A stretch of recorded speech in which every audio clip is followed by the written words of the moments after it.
আমাদের শিক্ষার প্রতি তাদের অনীহা রয়েছে। এটা পুরোপুরি মাননীয় প্রধানমন্ত্রীর সিদ্ধান্তকে প্রশ্নবিদ্ধ করে। উপর এবং নিচ দুইটাকে আলাদা করে চিহ্নিত করে দেওয়া হচ্ছে। বাংলাদেশের ভিতরে একরকম রেসিজম তারা ক্রিয়েট করার চেষ্টা করতেছে। এই দাবিটি তাদের নৈতিকতাকে প্রশ্নবিদ্ধ করে, কারণ হচ্ছে আমলাদের দ্বারাই পুরো দেশ পরিচালিত হয় এবং আমাদের শিক্ষা মন্ত্রণালয় আছে, বিশ্ববিদ্যালয় মঞ্জুরি কমিশন আছে, শিক্ষা মন্ত্রণালয় কর্তৃক পরিচালিত শিক্ষা প্রতিষ্ঠানগুলো তাদের দ্বারাই পরিচালিত হয়।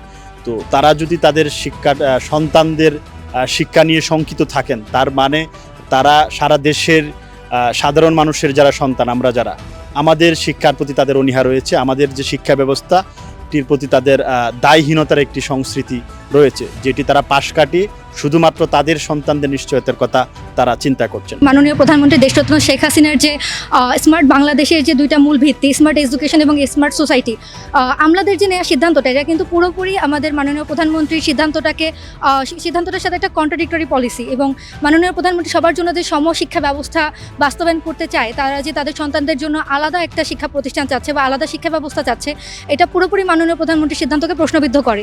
এবং একজন সাধারণ শিক্ষার্থী হিসেবে আমার কাছে এটা কোনোভাবেই গ্রহণযোগ্য নয়। দেশের মধ্যে একটা ক্রাইসিস তৈরি করা, তাহলে আমাদের এই ইউনিভার্সিটিগুলোর প্রয়োজনীয়তা কোথায়? তাহলে আমরা কেন এখানে পড়বো? তা আমাদের জন্য তো আলাদা একটা ইউনিভার্সিটি দরকার, আমরা দাবি করতে পারি। তো আমার কাছে এই ব্যাপারটা সম্পূর্ণ অযৌক্তিক মনে হয়েছে। একটা শ্রেণীকক্ষে যদি একই সাথে একজন মুচির ছেলে এবং একজন মন্ত্রীর ছেলে যদি থাকে, তাহলে তাদের মধ্যে ইন্টারাকশনটা হয়, তারা একে অপরকে জানতে পারে, বুঝতে পারে। সেই জায়গা থেকে যে উদ্যোগটা নেওয়া হয়েছে, সেটা আমি মনে করি সমাজকে বলতে আগামী দিনের নাগরিককে দুই ভাগে বিভক্ত করবে। একটা এলিট শ্রেণীর সন্তান আর একটা নিম্ন শ্রেণীর যারা আছে তাদের সন্তানদের বিভক্ত করে ফেলবে।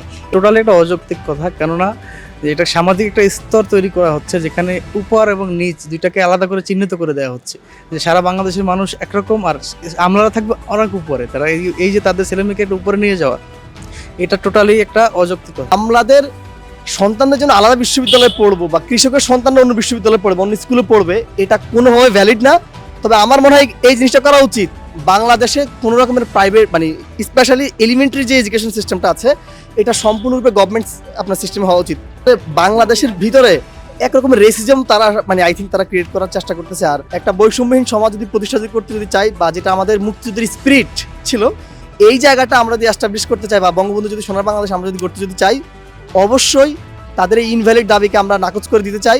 এবং আমরা তাদেরকে একটি কথা বলতে চাই, সেটা হলো যে আমাদের মুক্তিযুদ্ধের যেই মেইন যে স্পিরিটটা, এই স্পিরিটটা তাদেরকে অবশ্যই ধারণ করা লাগবে। এটা আমি মনে করি সম্পূর্ণ অযৌক্তিক, কারণ এটা করলে সাধারণ শিক্ষার্থী এবং আমলাদের সন্তানের মধ্যে একটা বিভেদ তৈরি হবে এবং তারা একে অপরকে জানতে পারবে না।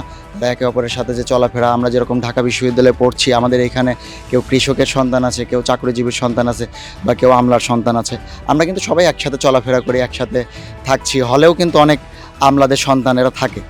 এখন যদি তাদের জন্য যদি একটা আলাদা বিশ্ববিদ্যালয় বা আলাদা একটা শিক্ষা প্রতিষ্ঠানের ব্যবস্থা করা হয়, সেটা সম্পূর্ণভাবে অগণতান্ত্রিক একটা মনোভাব প্রকাশ করবে।